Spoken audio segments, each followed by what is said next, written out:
President Ferdinand R. Marcos Jr. orders government agencies to ensure the safety of Filipinos from the effects of Typhoon Malwar.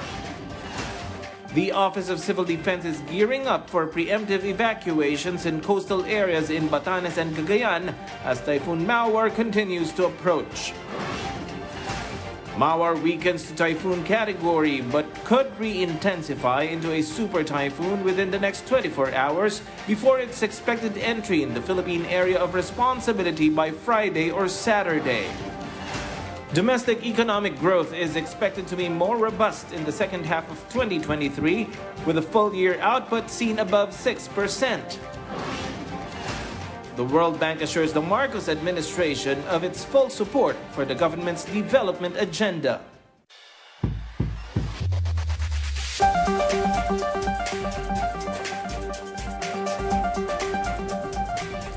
Good evening, welcome to PTV News Tonight.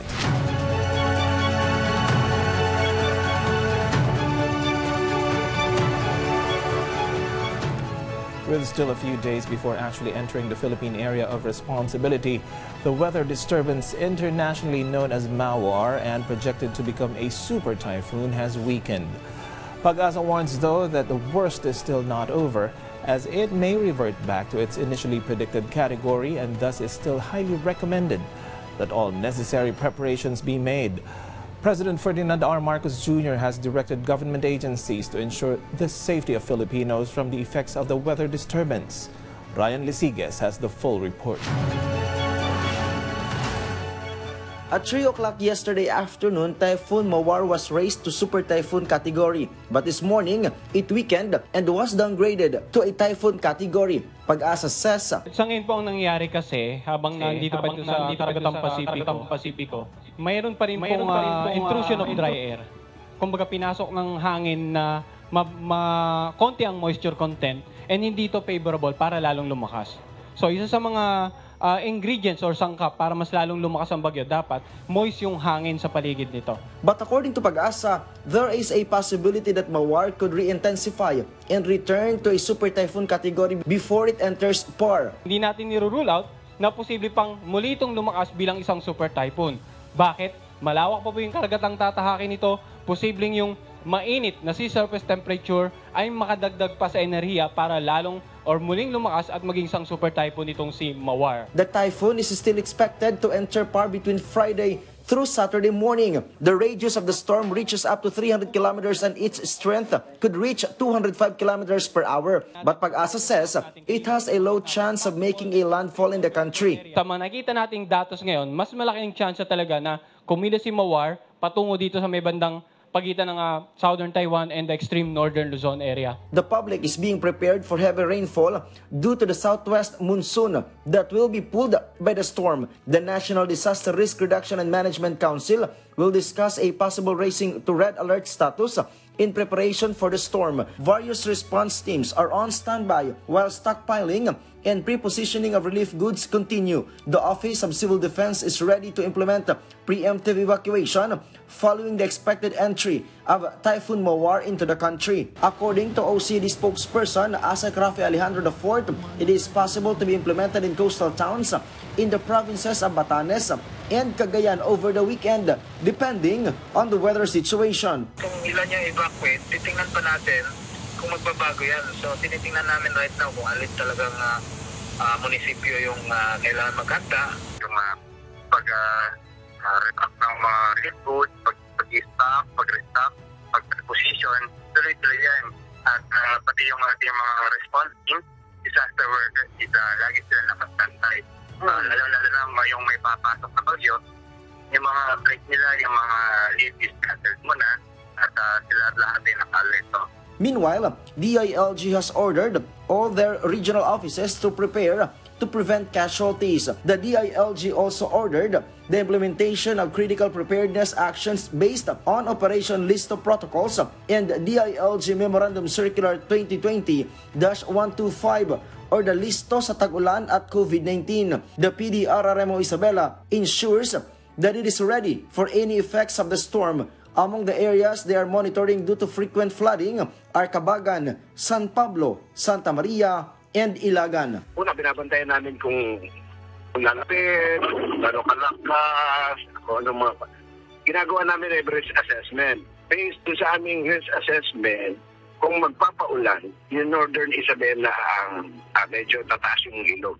Kaya nakahanda yung aming water search and rescue teams na madideploy sa Northern Isabela kung totoo ngang madaming ulan ay bubukos nitong parating na bagyo.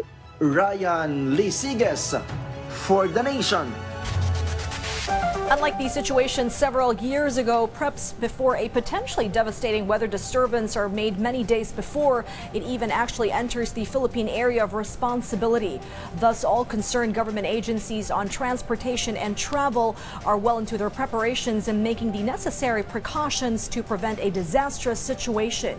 Karen Villanda tells us more. Nanita is going ahead with her travel with her family to General Santos City despite the threat of incoming Super Typhoon Malwar, which is forecast to enter the Philippine area of responsibility on Friday. She said they will reach Cagayan at dawn on Friday and they can stay at the port before traveling for 8 hours again to Jansan if the typhoon enters Par. Hindi mag-stay muna doon kasi mayroon naman silungan doon sa terminal nila doon sa Cagayan eh. May silungan naman din doon. Kung abutan kami doon, siguro doon muna kami titigil. Dahil pag naka-schedule, siyempre sila na magpe-pending pag bumabagyo na. The Philippine Ports Authority has alerted its port management offices in the expected affected areas. That's why the PMO Palawan prepared early today at their ports and covered the cargoes that might get wet by the rain. Preparations are also ongoing in the Zamboanga ports. PPA is preparing for a possible storm surge at ports and power outage when the storm happens. Assistance is also available to possible stranded passengers. According to PPA's record, their daily average passenger in the entire Philippines is 36,000. PPA is also confident that with the help of the new passenger terminal buildings constructed in Corona, Masbate and Calapan, more passengers can be sheltered in the event of a typhoon. Sa mga stranded na pasahero, tayo po ay may nakaprepare palagi na hot meal sa ating pong pantalan and syempre po yung ating charging station na gumagana rin 24/7 sakali man pong magkaroon ng mga suspended trips, no? And meron din po tayong assistance sa ating mga pa-shoutout po dun sa mga pasahero natin sakali man pong sila ay ma-stranded, no? At ipopost po natin yan sa social media. Starting on Sunday, the units of Philippine Coast Guard will be operating 24/7. PCG particularly monitors ports in Western and Central Visayas. Wala pa pong no-sail zone na nilalabas ang Philippine Coast Guard, pero ina-advise natin yung mga kababayan natin to monitor yung panahon para nang sa ganon, malaman nyo kung kaya tamang magbiyahe o magstay na lang sa bahay, postpone. Kasi ayaw natin na magkaroon ng inconvenienteng panahon para sa inyo kung kayo po ay may stranded dito sa mga lugar na mayroong pagkakataon na daanan ng typhoon. Meanwhile, the Civil Aviation Authority of the Philippines is also preparing at airports. In fact, they had a pre-typhoon coordination meeting to prepare airports in Ilocos region as well as the Cagayan Valley. Karen Villanda for The Nation. The Metropolitan Manila Development Authority, or MMDA, has already discussed its contingency measures for the possible effects of a weather disturbance projected to enter the PAR before the weekend. MMDA is already preparing its rescue equipment that may become necessary once the said weather disturbance does hit the country. The MMDA is also continuing its declogging and desilting operations of the drainage systems of major thoroughfares in the metropolis. Typhoon Malwar seemingly gave Filipinos a preview of how devastating it could be as it hit Guam. Longtime residents described it simply as the worst they have ever experienced. Among those who were affected were our countrymen. Naomi Tiburcio tells us more. Typhoon Malwar has now reached Guam. Locals say this is the strongest typhoon to hit the island community in decades. In an exclusive interview, Phil-Am Guam Senator William Parkinson shared 1,000 residents living in coastal areas, flood-prone and landslide-prone areas have been evacuated to emergency shelters yesterday. The power of the storm is its full capacity right now. We are at its closest approach, and we are experiencing 100 to 150 to 170 mile per hour winds. The senator confirmed that the 50,000 Filipinos in Guam are safe and are continuously being monitored by the local authorities. How to prepare for a typhoon. Guam is 1/3 Filipino, and the Filipino community is fully ingrained into the fabric of life on Guam. Electricity is down for the most of Guam, but the Guam Power Authority made certain the restoration after the typhoon leaves the territory. The Philippine consulate in Guam has reached out to the Filipinos, advising them to follow the instructions of the local authorities. Yesterday, Guam raised their alerts in preparation for Malwar. For this reason, I will be placing Guam in condition of readiness 1 effective Tuesday, May 23rd at 1 p.m. This means we will start experiencing damaging winds and rains within 12 hours. I am very concerned and worried about your safety, and I want you to take these warnings seriously. National Weather Service is expecting strong winds, storm surge, and rainfall due to Typhoon Malwar. Naomi Tiburcio for The Nation. The waters near Kiamba, Sarangani was hit by a series of earthquakes earlier today. PVOX reported at around 1 in the morning a magnitude 4.9 and 4.6 earthquake was felt. This was followed by a magnitude 4.8 and 4.2 tremor at past 2 a.m. While at past 8 in the morning, a 5.2 magnitude earthquake and a 3.4 magnitude tremor occurred at past 11 a.m. Joel Owestar, science research analyst at PVOX, said the series of earthquakes happening in the said area is natural because there is an earthquake generator there, the Cotabato Trench.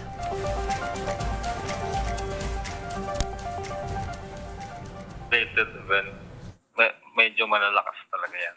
So far naman, ang latest, ang pinakamalakas na intensity na report sa amin, intensity 4 lang. Hindi siya damaging. Huwag tayong magpapanik sa mga ganyang sitwasyon.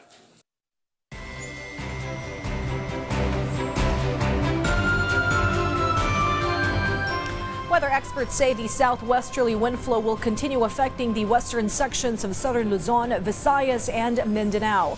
Based on its latest forecast, there will be cloudy skies with scattered rain showers and thunderstorms in occidental Mindoro, Palawan, western Visayas, northern Mindanao, Soc-Sargen, the Zamboanga Peninsula, and the Barm. Metro Manila and the rest of the country will have partly cloudy to cloudy skies with isolated rain showers and thunderstorms.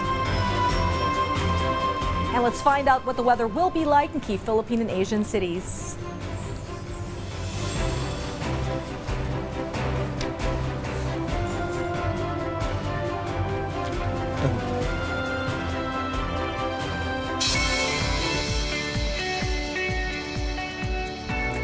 Economic growth will ramp up in the second half of the year on a confluence of 3 factors.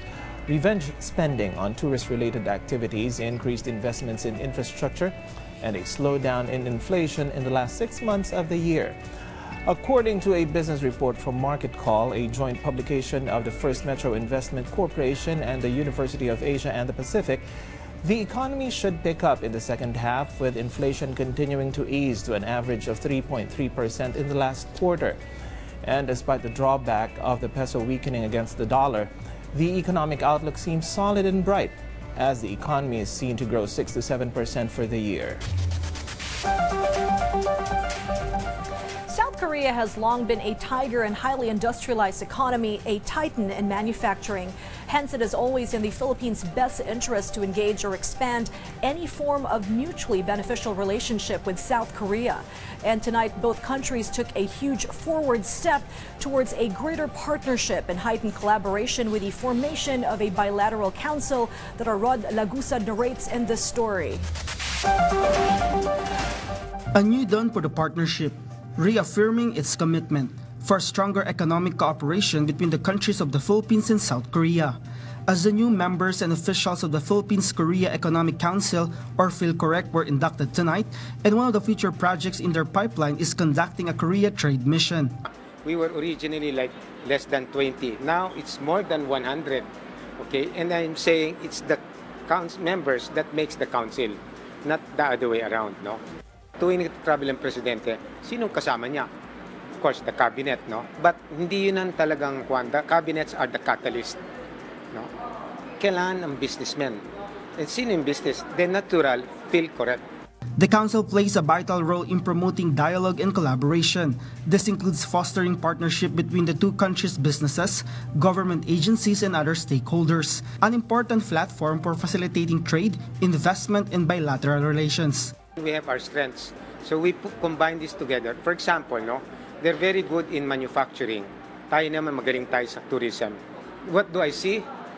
More trade, more culture, more arts, a lot of really things, especially now this is the digitalization, okay, a lot of digital businesses. For the part of the Philippine Chamber and Commerce and Industry, I think they have planned for the whole year and even next year activities to strengthen the relationship between Philippine Korea in trade and commerce. I was informed that our President BBM will be having a state visit sometime next year, and definitely the PhilCorrect would be one of the supporting organizations. Also part of their future plans of PhilCorrect is to have a junior PhilCorrect, as the Council believes that the next generation is the key. With the event, it also became a great opportunity for the attendees from different sectors to build a relationship, a good start in creating possible collaborations in the future. Rod Lagusad for The Nation. The Department of Agriculture is ditching its suggested retail price scheme for now. So says Aggie Assistant Secretary Rex Esto Perez, who says the SRP scheme needs more study. Instead, the DA should devote more time to inspection and deployment of local onions to cold storage facilities. Likewise, the DA should beef up and add more muscle to their enforcement teams to ensure compliance with the SRP. Prices of white, yellow, and local bulbs range from 150 to 200 pesos per kilo. Discuss this matter with the senior undersecretary. Pinahold niya. Pag-aralan ng maigi yung cost structure. Last January, the SRP did not work out. Ayaw rin natin mangyari ulit yun. Plus the fact na there are some things that we have to address. Firstly, ito lang naman is the supply and demand. Imported pork has been a huge relief for Filipinos who could barely afford their favorite white meat. But the expiration of lower tariffs on imported pork at year's end will send imported pork prices 30 to 40% higher and is keeping consumers on edge. And then there is a local hog industry that's been left behind that PTV's Clazel Pardilla dwells on in this report. Instead of buying fresh local pork, Jeremy bought the imported one. At the Commonwealth Market, prices of imported meat are 60 to 90 pesos lower compared to local pork. Yung natipid ko ngayong araw, pwede ko siyang magamit pa kinabukasan. Yung ano na yun, yung pera na yun. However, prices of imported pork are expected to go up. By the end of the year, or come 2024, the Executive Order Number 10, or the lower tariff rate for imported pork, will expire, which means the current 15% to 25% tariff rate will revert to 30% to 40% next year. According to the Meat Importers and Traders Association, or MITA, this will push the prices of imported pork up to 18 pesos a kilo. In a letter sent to NEDA, the group appealed to reduce the tariff rate to 5%. If tariff is reduced to 5%, then there will be a 11 peso cost saving. The issue of high tariffs punishes the consumers. And we are the only country in the world that's left with these high tariffs. But the Samahang Industriya ng Agrikultura opposed this move. They said it will kill the 160 billion pesos local hog industry. They pointed prices of local pork products cannot compete with ultimately low prices of frozen imported meat. The National Federation of Hog Farmers warned local hog producers will be discouraged to boost their outputs. Lahat ng favor napunta dun sa sa importer group wala kami, marami naman ang madi-discourage. So bababa yung production natin. So, talagang dadating yung panahon na kukulangin tayo. Pero kung ibalik nila doon sa dati, siyempre confident kami na parang may secured kami. The price monitoring of DA shows a kilo of pork shoulder ranges more or less 300 pesos for the last 3 years. Yung bang presyo ay bumaba ba sa consumer? Parang feeling namin hindi rin siya effective. Yung retail price ay hindi kontrolado ng importer. So dapat ang gobyerno, DTI and DA, they have to make other forms of intervention. The pork producers asked the Congress or Senate to intervene in the issue. Meanwhile, the Department of Agriculture pledged to be fair and balanced on the interests of both industries. Ito yun ay pinag-aralan natin, not fair to everybody. Hindi naman natin po pwedeng sabihin yan na susundin natin isang sektor or para nang masunod yung kanilang recommendation. No. Ang ginagawa po natin is that we have to balance also our industries. Kalay Zalpardilia for the Nation. The National Nutrition Council confirmed its participation in an interagency task force on zero hunger. In the latest Laging Handa presser held earlier in the day, the NNC said it had quite a few recommendations to the task force on putting a dent against hunger nationwide. Among them include stepping up to the challenges of food security, keeping in check or bringing down inflation, and keeping other agencies and the private sector in active participation. For its part, the NNC pointed out the drop in the hunger rate since the height of the pandemic and helping resolve or bring down cases of malnutrition nationwide. Yung pagbalangkas o pagbuo ng PPAN, yung Philippine Plan of Action for Nutrition, yung next cycle po, ito pong PPAN na ito ay binubuo ng iba't ibang estratehiya na tutugon sa food insecurity at malnutrition. At ito po ay mula sa pagsasama-sama ng iba't ibang sektor, lahat po ng kanilang mga programa, mga policies that can address hunger and malnutrition ay nandito po, ipinasok na po at pinagsama-sama at tinignan kung paano po ito makakatulong to address food insecurity and malnutrition. A career banking pro has been tapped to lead government's biggest and most profitable bank. In a simple oath-taking ceremony at the Department of Finance headquarters, DOF Secretary Benjamin Jokno administered the oath-taking of duties to Lynette Ortiz as the 11th Chief Executive Officer of the Land Bank of the Philippines. She takes over from her predecessor, Cecilia Borromeo, who led the bank in the last 4 years. A career banking executive, Ms. Ortiz will preside over the bank at a historic period pending a merger with the Development Bank of the Philippines. Coming up, the signing of the implementing rules and regulations on the compensation package for destroyed property in the 2017 Marawi terrorist siege.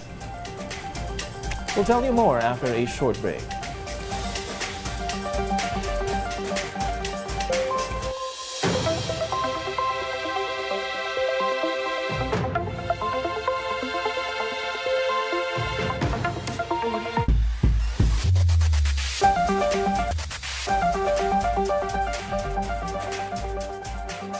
Budget Secretary Amena Pandaman confirmed today in a widely circulated daily her approval of a SARO or Special Allotment Release Order for 5 billion pesos to the Bangsamoro Autonomous Region in Muslim Mindanao Special Fund. This allocation is intended for the rebuilding, rehabilitation and development of Marawi City's conflict-affected communities. The DBM in a separate statement said the amount of 5 billion pesos is mandated under Section 2, Article 15 of Republic Act 11054. Maranao victim/Ground Zero residents left homeless by the 5-month siege in 2017 are excited over the signing of the implementing rules and regulations of Republic Act 11696, or the Marawi Siege Victims Compensation Act of 2022, that paves the way for the return of Ground Zero residents from whence they came to rebuild and reset their lives after 6 years of wait. The details in this report from Johaira Didato of PIA Lanao del Sur.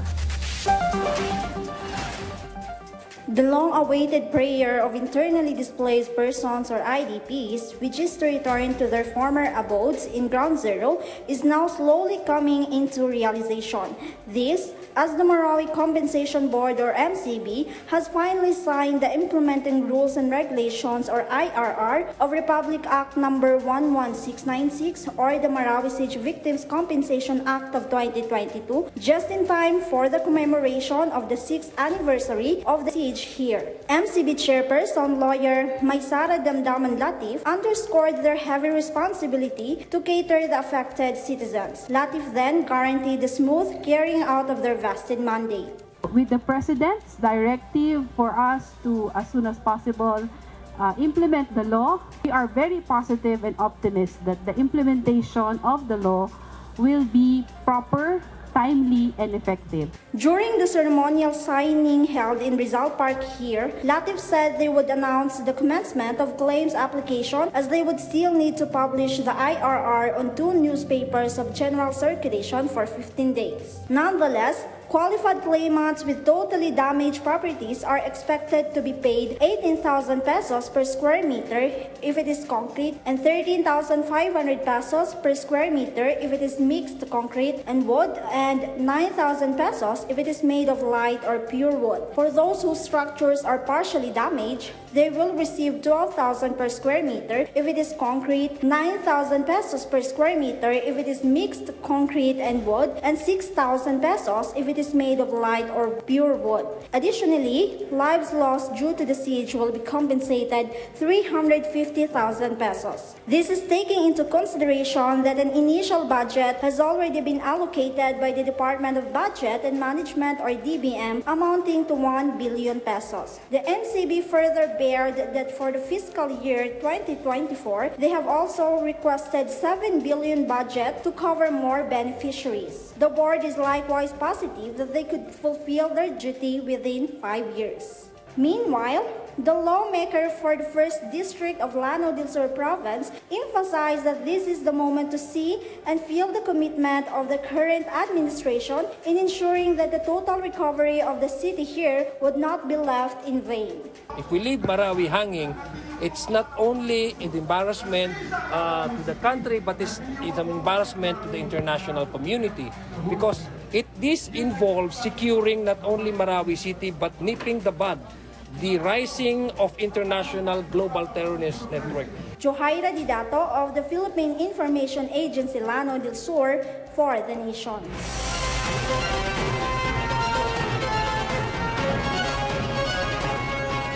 The president wants local government to be in the mix when the eGov Super app, which will consolidate government transactions and services and under one platform, is launched in a month's time. This as the president and his economic policies and projects earned the nod of World Bank Managing Director for Operations, who came calling on the president's men and women in cabinet yesterday that our Alan Francisco covered in this report. President Ferdinand R. Marcos Jr. ordered the Department of Information and Communications Technology or DICT to use the eGov system in local governments. DICT Secretary Ivan Uy said, with the help of the said system, local government units can save and income generation will be intensified. The eGov system, including the eGov Super app, will advance the digitalization of government systems. This includes centralizing government cloud services, e-report for feedback and complaints of the citizens, and the eGov app that will combine all government services on one platform. This eGov Super app will be launched next month. E-government priority projects include mass broadband, national broadband plan, free public internet access program, and others. Last year, the Philippines was 71st out of 131 economies in the Global Network Readiness Index. This country's ranking has increased from 85th ranking in 2021. World Bank Managing Director for Operations Ana Bierde made a courtesy call to cabinet members in Malacanang to line up the priorities in the development agenda of the Philippines. Bierde supports the desire of the administration of President Ferdinand R. Marcos Jr. in achieving a developed, inclusive, and poverty-free society by 2040. It is time for post-pandemic recovery in the country. The World Bank also emphasized opportunities for the Philippines when its intentional investment and long-term growth, given its young and skilled labor force and sound macroeconomic policies. Some of the programs discussed are the Teacher Effectiveness and Competencies Enhancement Project, aiming to develop the quality of teaching in kindergarten to grade 6 in Bangsamoro Autonomous Region in Muslim Mindanao, Zamboanga Peninsula, and Soxargen. Also, the Philippine Rural Development Project Scale-Up aims to improve farmers and fisher folks' access to markets and increase income. The World Bank International Bank for Reconstruction and Development is the third largest official development assistance partner of the Philippines. It has active loans and grants worth $6.8 billion. Alan Francisco for The Nation. A $4 billion or 220 billion peso funding from the Asian Development Bank has been secured and guaranteed for the President's socio-economic and infrastructure development plans for this year. Word from the palace has it. This deal is an offshoot of Monday's greet and meet between the President and ADB President Masatsugu Asakawa at the bank's regional headquarters in Mandaluyong, according to Presidential Communications Office Secretary Cheloy Garafil. This latest financial support sums up to a total of $12.7 billion, or a four-fold increase in assistance from 2018 to 2022. Asakawa says this latest amount of $4 billion will be utilized for key government infrastructure projects, namely the Davao Public Transportation Modernization Project, the Integrated Floor and Resilience Project, and the Bataan-Cavite Interlink Bridge construction.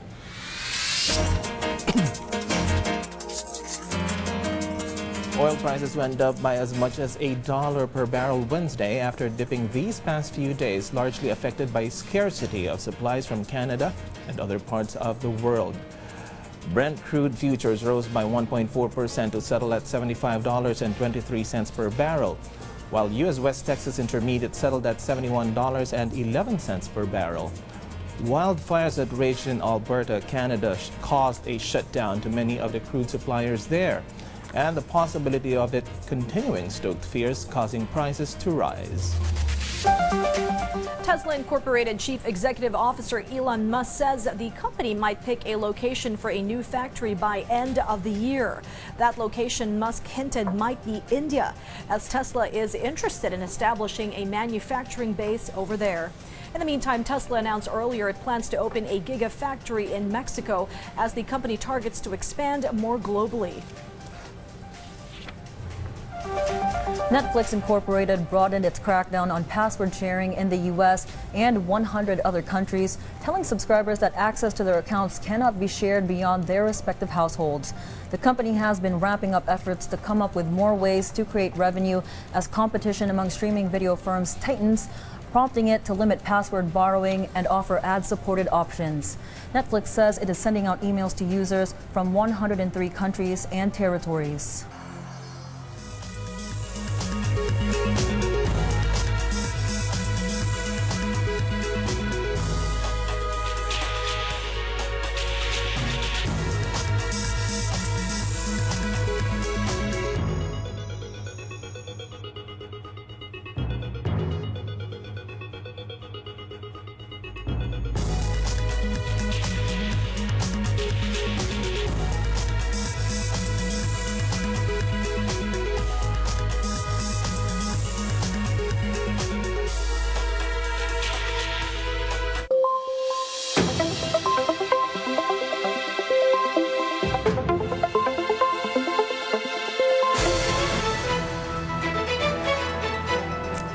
The lower house continued its probe on the power outage at the NAIA Terminal 3 last May 1. Lawmakers got an eye-opener from resource persons who briefed House Solons on the range of problems at the country's primary airport, ranging from outdated equipment to lack of capable personnel. Mela Mora supplies the details. As the House Committee on Transportation continued its motu proprio inquiry this Wednesday regarding the power outage incident which happened at NAIA Terminal 3 last May 1, the Department of Transportation presented today the preliminary findings that they had along with other government agencies which are investigating the incident. Among the causes of the power outage they had determined were the outdated electrical equipment which even resulted to short circuit, limited competencies of Manila International Airport Authority technical personnel to conduct maintenance of high voltage equipment, and their inadequate tools, equipment, and procedures. Action being taken is to engage a third party, not only to do the audit of the facilities, but also to provide maintenance services for the facility. The committee will continue its investigation, and as committed in the first meeting, we will submit it, Your Honor, to this committee within 4 weeks or 1 month from the original date of the meeting. Several lawmakers said NAIA's role is very important. That's why they should upgrade their equipment and facilities as well as the capacity of their workers. In addition, the DOTR should also add more plantilla positions, especially for eligible and qualified staff. Ang solusyon agad ng NIA ay mag-outsource na mga maintenance. Wala ba tayong plantilla position for that? Kasi hindi natin pwedeng i-rely itong maintenance na ito doon sa outsourcing. The decision po to outsource is part of our immediate moves kung ano po yung pinakamabilis para po ma-improve natin ang level of coverage natin as far as the critical systems are concerned. While we are also working on the plantilla positions para magkaroon tayo ng additional po na qualified oversight personnel, ito po yung ating mga electrical engineers, we opted po to explore both ways.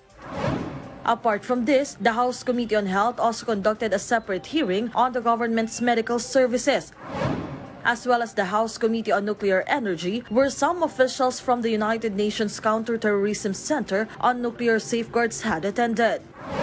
Meanwhile, for his part, House Speaker Martin Romualdez met with some business leaders from European Union. They tagged the Philippines as the best investment destination in the world, and some of them even expressed interest to expand EU business and trade relations with our country. Speaker Romualdez said they are always willing to help and support them, especially for the sake of the Philippines. Melalas Moras for The Nation. Lawmakers see the repeal of a law that was created to help bring down the price of electricity but failed to do so as the solution to the country's power problem. A senator believes the APIRA law was not only a failure but actually allowed a host of other things to happen that made the situation even worse. Daniel Manalastas has the details. Amend the APIRA law. This is what some senators see as possible solution in light of the allegations on the National Grid Corporation of the Philippines, as APIRA law was created for a cheaper price of electricity but seems it's not the case. Ang nangyari po, Mr. Chair, natuloy po ang privatization ng Napocor power plants, the transmission, and others. Natuloy po ang privatization. Ang hindi lang natuloy, yung pagbaba ng presyo ng kuryente. Dagdag ko lang, yes, yung APIRA mukhang ipinera. Yun! Thank you. Ipinira at naperahan tayo. God knows who did it. During the continuation of Senate hearing on power supply woes in some areas in the country, senators once again put the NGCP in hot water. Lumilitaw na talagang wala kayong ginawa, pumasok lang kayo siguro for whatever political accommodations there was, inilagay kayo dyan para kumita kayo. Gawa na po. Kumbaga para sa highway, the highway was already there. Complete. Kompleto. Compliments of Transco. Pumasok kayo doon, tapos gumawa lang kayo ng mga kunting kalikot, kumpuni-kumpuni. Bingo, kukita na kayong bilyones. Senators also couldn't help but to be dismayed when they were unable to get a copy of the shareholders agreement, which they already asked in the last hearing. Hindi, hiningi ko yun last time eh. Shareholders agreement. We Where understand, is it now? Mr. Chairman, but it was now. It's not in our submission today. Sinabi ko yun last time, tapos ngayon, it's not. Yes, Mr. Chairman. Naglulukuhan tayo. Na to, no. Mr. Chairman. No, hiningi ko yun last time. And you said yes. And now wala. Kasi nga, doon sa shareholders agreement na yan, doon mapapatunay na sinasabi ko ay totoo na kailangan unanimous. Kahit pa magsalip sa yung dalawang Pilipino, yung 30-30 maging 60%, at hindi unanimous dahil hindi kayo sasang-ayon doon sa desisyon ng dalawa, kayo pa rin masusunod kahit na kayo ay minority. Because that document is under a subject and has been produced in evidence in our arbitration proceedings with Transco and PISAM. The power supply problem in Samal Island was also tackled. The Northern Davao Electric Cooperative, or Nordeco, hopes fixing the problem by the end of the month. Upon arrival po of the gensets po, i-connect po siya, i-synchronize po sa existing na modulator generator sets ng Mindoro Grid MGC po para ma-synchronize siya at hopefully po within the month po ma-stable na. Daniel Manalastas for The Nation. Credible, transparent, trustworthy, free, and fair. What the 2025 midterm elections everyone hopes will turn out, whether a voter overseas casts his or her ballot in the real or in cyberspace, according to the poll body. And poll body head honcho attorney George Garcia said voting online for voters abroad will be easy and simple to understand and user-friendly. As such, an additional budget allocation for the poll body for the 2025 polls is in order, and a greater or larger voter turnout is expected, and over the 40% mark attained in the 2022 polls. But if a wait-and-see approach is adopted, a successful voter turnout in the 2025 midterms would guarantee online voting in the next polls. Nagkaroon tayo ng procurement at may mga entities na magpaparticipate upang ipakita yung kagandahan ng kanilang teknolohiya. Yan ang pag-aaralan natin. Talaga bang tested na yung technology nila, and how sure are we na yung technology na gagamitin natin, yung programa na gagamitin natin, ay pwede natin ma-verify kung tama ba talaga ang bilang at tama yung ipinapadala. More than anything else, it's a question really of integrity. It's a question of credibility of the system. Kung after the 2025 election, nakita natin na mas pinatronize pala, mas ginusto pala ng mga Filipinos abroad yung internet voting. Halimbawa, kung mapapatupad natin talaga sa 2025 at pagkatapos kakapiraso na lang o konting-konti na lang avail ng in-person voting, siguro nga mas maganda na pwede na mawala yung dalawang modes at matter na lang internet voting. With the Village and Youth Council elections only a few months away, the military is getting its acts together to ensure peace and order prevails and is well in handle. On their agenda and radar, at least 300 hotspots, over 6 private armed groups, and former soldiers with special skill sets who may turn up rogue if the price is right, as we hear more from PTV's Bea Bernardo. As the barangay and SK election approach, security forces are also preparing to ensure that the political exercise will be peaceful. According to Armed Forces of the Philippines spokesperson Colonel Medel Aguilar, they are monitoring at least 300 places possibly considered as election hotspots. We're looking first at the areas which the CPP-NPA is trying to recover, or those areas that are where they have presence. They're also monitoring the activities of 2 guerrilla fronts in the province of Samar. Aside from that, the AFP together with the Philippine National Police are also monitoring the activities of private armed groups. To recall, the police earlier reported that they were monitoring 48 groups, of which 3 are active. Meanwhile, the AFP continues to take steps to prevent former soldiers from joining illegal groups. We will strengthen our counterintelligence capabilities to make sure that we can still monitor those who have special skills so that they don't get hired for illegal activities. Bea Bernardo for The Nation. All work and no play, for lack of a better word, sucks. Hence, a proposed piece of legislation seeks to put some balance on kids and students getting their fair share of learning, resting, and playing during the weekends. Our Kenneth Paciente has the skinny. May admitted that sometimes her son gets bored because of the number of assignments, especially every weekend. May pahinga din dapat, kailangan din talaga na na mayroon ding gap na maglaro din kami. May gap din na maglaro, hindi lang puro halos ilang oras na nga sa school, 6 hours, tapos pagdating Gagawin pa. Siyempre ang bata din, hindi rin pwedeng yung talagang pinipwersa mo rin na tutok din. For the students and teachers to have a balanced life, a congressman proposed legislation to ban weekend homework for elementary and high school students, whether in private or public schools. Under House Bill number 8243 or the proposed no homework law, assignments for students will only be allowed on weekdays, and it should not take more than 4 hours for a student to complete. 10 oras na sa eskwela, pero pag uwi sa bahay ay overtime pa sa mga assignment nila. Mr. Speaker, kung ang mga nagtatrabaho nga po ay kailangan ng sapat na pahinga, ang mga estudyante pa kaya? Although teachers are in favor of this, the system will be on a case-to-case basis, especially since there are some students who need more attention due to difficulty in studying. Kahit man lang, less lang yung ibibigay mong homework, hindi yung kabigatan. Isa siguro 30 minutes na gawin niya yung 2 subject, pwede rin, o 3 subject, pwede na po yun. Basta yung nakaangkla din naman sa aralin na itinuturo. Teachers also said assignments are not intended as burden to students because it aims to develop students' sense of responsibility in addition to cultivating their intellectual ability. Si nanay nang bahalang magbigay ng oras kung kailan niya gagawin yung assignment. Para hindi naman masabing burden, kasi wala naman burden sa pag-aaral eh. The group of teachers again understood such measures, especially as the students have stayed at home for a long time due to the pandemic. This is actually an administrative concern of the Department of Education. Tingin namin dapat yung DepEd talaga ang medyo gagawa ng paraan dito, especially if the law will be passed talaga. Ng mga bata kailangan din na magliwaliwaliw din. Kasi nakaka-stress din minsan sa mga bata din yung kaya yung nagiging cause din ng buryong nila ba. Currently, the DepEd has an existing memorandum regulating the giving of homework to students. Kenneth Pasyente for the Nation.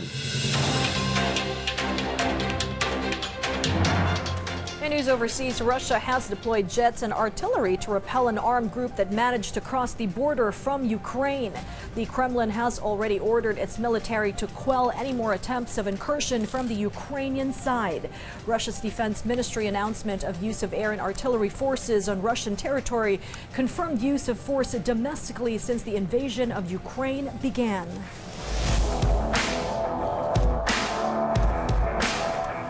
The Philippine Sports Commission vowed all-out support to the athletes competing in the 12th ASEAN Para Games. Rafael Bandayrel has the full details.